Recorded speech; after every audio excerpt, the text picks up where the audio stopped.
They said AI would replace you by now. Vanessa Wingard. I hope I didn't mispronounce your name. I really enjoy your videos. Very informative. 2025 was the year that AI was supposed to change everything. CEOs and researchers told us that AI wouldn't just replace software engineers, but entire teams across organizations. There would be one sole employee managing the AI agents because everybody else had been made redundant. It's now 2026. Let's evaluate. Probably in 2025, we at Meta, as well as the other companies that are basically working on this, are going to have an AI that can effectively be a sort of mid-level engineer that you have at your company that can I think, isn't it in 2025 that he had this whole makeover? The Golden Boy. write code. He said this would be expensive at first, but eventually a lot of the code in our apps would be built by AI engineers instead of people engineers. Well, actually, Microsoft is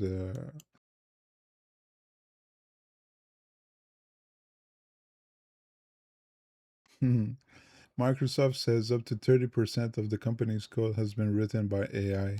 And we know there's a whole bunch of issues right now with Windows 11. Sam Altman, January 2025, in his blog post titled Reflections, a look back at 2024. We are now confident we know how to build AGI as we have traditionally understood it. We believe that in 2025, we may see the first AI agents join the workforce and materially change the output of companies. Then in April, a group of researchers, including a former OpenAI employee who left the company to warn people about AI risks, published AI 2027. It was a detailed month by month prediction of how AI would take over. By mid 2025, agents would be doing the real work. They would be our personal assistants and do the boring things for us, like ordering a burrito from DoorDash. Coding agents Honestly, the way that it's being done right now, it is inherent that it's going to have some hallucinations. So, how can you trust that? Has the other gentleman mentioned before, the last mile, the 1% of error is the biggest issue. How are you going to trust your Excel spreadsheets or your finance sheets with this type of agents? would take instructions from Slack and make substantial code changes on their own. By early 2027, coding would be fully automated. By late 2027, an intelligence explosion and the emergence of a superhuman, super intelligent, super threat to humans. One of their two endings had AI eliminating all humans by 2030. Dario, you've said that AI could wipe out half of all entry-level white-collar jobs and spike unemployment to 10 to 20%. How soon might that happen? I really worry, particularly at the entry level, that the AI models are very much at the center of what an entry level human worker would do. Not now. Definitely not now. But there is a potential that maybe a 10 gigawatt data center would be able to replace entry level jobs or, just normal jobs, not anything that you need like senior experience. And this would still be worth it for them. It would still be a very big victory if they're able to wipe out 5, 10, 15, 20% of the workforce. That would be a huge victory. Anything over a couple of percent would still be a great victory to them. These weren't fringe voices. These were the CEOs of the companies building the technology and researchers who left those companies because they thought things were moving too fast. So, did any of this happen? Let's look at the numbers. In 2025, there were 1.17 million reported layoffs. That's the highest it's been since the pandemic in 2020. But there was a lot of rehiring. But according to Challenger, Gray, and Christmas, a firm that tracks layoffs, only about 55,000 of those layoffs were directly attributed to AI. That's less than 5% of the reported Wow. 1.17 million layoffs. In 2024, Klarna, the company that became the poster child for AI replacement, bragged that their AI was doing the work of 700 customer service agents and was allowing them to reduce their workforce by 40%. According to Sebastian, the CEO, he wanted Klarna to become OpenAI's favorite guinea pig. We haven't hired people for 2 years. We've shrank the company from 7,400 to 3,000 people, which is fantastic. But by early 2025, he admitted that quality had suffered, customer satisfaction had dropped, and that they had started hiring humans again. He claimed, as cost unfortunately seems to have been a too predominant evaluation factor when organizing this, what you end up having is lower quality. Such insight, who could have predicted that quality would suffer? And then there's Salesforce. They cut 4,000 customer support jobs. The CEO said AI was doing 50% of the work. So you've said you won't hire any more coders at Salesforce, and you've said today's CEOs will be the last to manage all human workforces. Well, I think I just had a meeting, coming from a meeting with my head of engineering, and we're looking at productivity levels of 30 to 50% this year in key functions like engineering, coding, support, You're saying service. AI is doing 30 to 50% of the work? AI is doing 30 to 50% of the work at Salesforce now. But it was later revealed that the company had redeployed hundreds of employees to other areas of the organization. They moved people around. That's not AI replacing them. It's becoming so common for companies to claim AI job replacement that they've now coined the term AI washing. Nice. Essentially, these companies are saying AI is responsible for everything: innovation, growth, job loss. It's just a way for them to market themselves as forward-thinking to investors and shareholders. A lot of these same companies overhired during the pandemic. When everything went remote and tech stocks were soaring, they added headcount like crazy. Amazon nearly doubled its workforce between 2019 and 2022. Then the interest rates went up, growth slowed down, and suddenly all those people were expensive. You can't go to investors and say, we messed up our hiring forecast and now we need to cut costs. That makes you look incompetent. But what you can say is we're fully embracing AI to increase efficiency and to disrupt the market. That makes you look visionary. It's the same layoffs, but one has an innovative spin. Meanwhile, an MIT study published in mid-2025 found 95% of organizations that launched AI initiatives have seen little to no measurable impact. And then Deloitte dropped their survey results in October. They had surveyed nearly 2,000 executives, with more than half saying that they were already using agentic AI. Sounds impressive, right? Except only 10% of the executives reported seeing any significant return on that investment. That's the thing. And even having Microsoft shoving it inside of Windows is going to be the same thing. Rising numbers, but very little actual usage.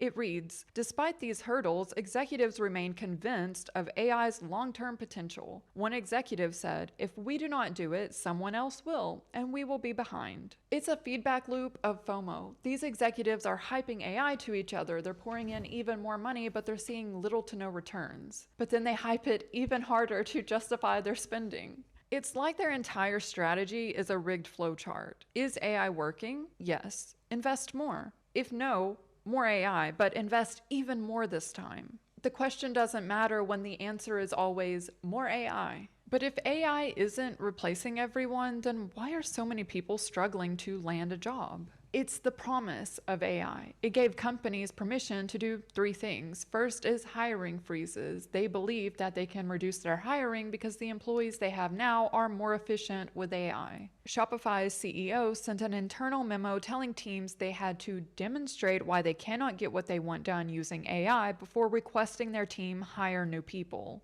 Next is attrition. When people leave, these companies aren't replacing them. But that's not AI. That's just the natural cycle of having a job. Well, I think what we've done internally hasn't been reported as widely. Is we stopped hiring about a year ago, so we were 4,500. Now we're 3,500.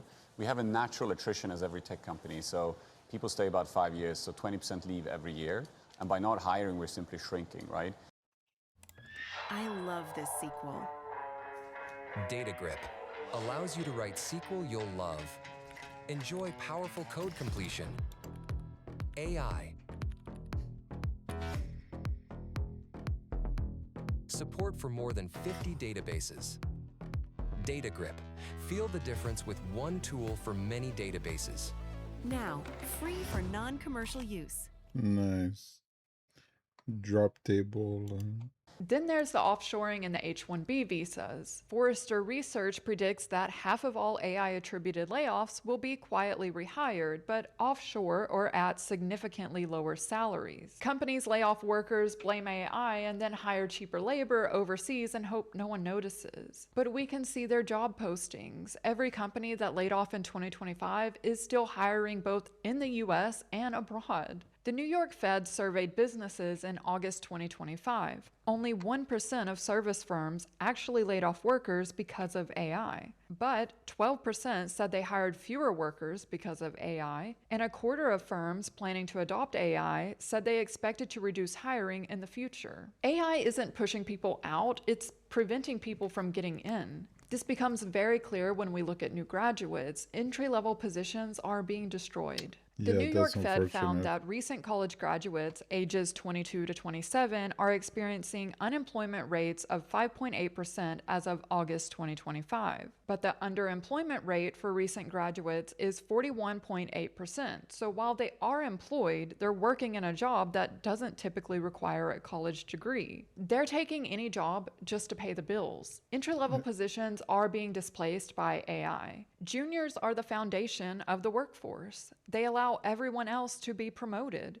Mid-level employees are now stuck too. If no one's being hired below you, no one's moving up. The career ladder isn't a ladder anymore. The Burning Glass Institute warned we're approaching a tipping point. If companies keep eliminating entry-level opportunities, the consequences go beyond individual careers. A generation locked out of advancement, loss of institutional knowledge, reduced innovation because fewer people gain hands-on experience. We're watching an entire generation wake up to a lie. We were told to go to college, get a good job, buy a house. That was supposed to be the American dream. Now it's out of reach for so many, it barely qualifies as a dream anymore. And you can see the psychological toll and the effects it's having on society. Doom spending, buying things now because saving feels pointless. Remember the research titled AI 2027, the one that predicts by the year 2027 we will have this intelligence explosion. The same one that also has this scenario that sounds like Ex Machina and The Matrix combined. In November 2025, just 7 months after they published it, the authors started walking it back.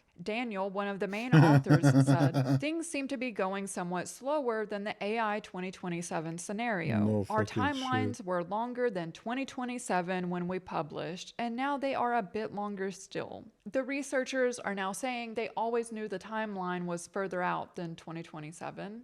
Okay. So why? Eli, another author, confirmed their median forecast has moved back to roughly 2028. Someone on Twitter captured the absurdity. Our timelines were longer than 2027 when we published AI 2027. Bro, what? They're acting like they were forced to choose the name AI 2027, as if they didn't build this vivid scenario around the year 2027. They're the ones that created this urgency that superintelligence was going to be released upon the world. And now they're adding disclaimers, after they and others have used this AI scenario to grift. Mark Zuckerberg, Sam Altman, Dario Amodei, these AI 2027 authors, every interview, podcast, and media segment is more money for them and their companies. It's another opportunity for them to grow their personal brand, to attract new investors, and to justify their very high valuations. Sam Altman went on The Tonight Show with Jimmy Fallon. For someone who claims he's not in this for fame or fortune, he sure spends a lot of time on camera telling us how powerful his technology is about to become. When the CEO I can't raise my kids, I need to ask the computer.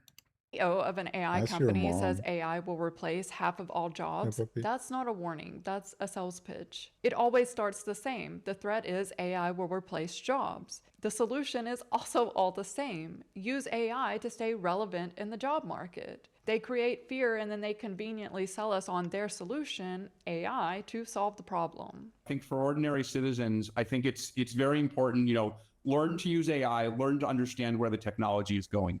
If you're not blindsided, you have a much better chance of adapting. There's some, better world, at least in the short term, at least for now, we should take it bit by bit. Or what advice would you give on how to adapt and succeed in an AI world? This is so dumb, but the obvious thing is like just use the tools. One thing that OpenAI does that I think is really cool, we put out the most powerful model that we know of that exists in the world today, O1. And anybody can use it if you pay us $20 a month. And anybody can use it if you pay us $28 a month. There's also a $200 a month subscription. And if it is so advanced, why is it for the public? Why don't you have like that research government only model? It's because it's just all a whole bunch of shit. use it if you pay us $20 a month. It's out there, like the leading edge. And so go use it.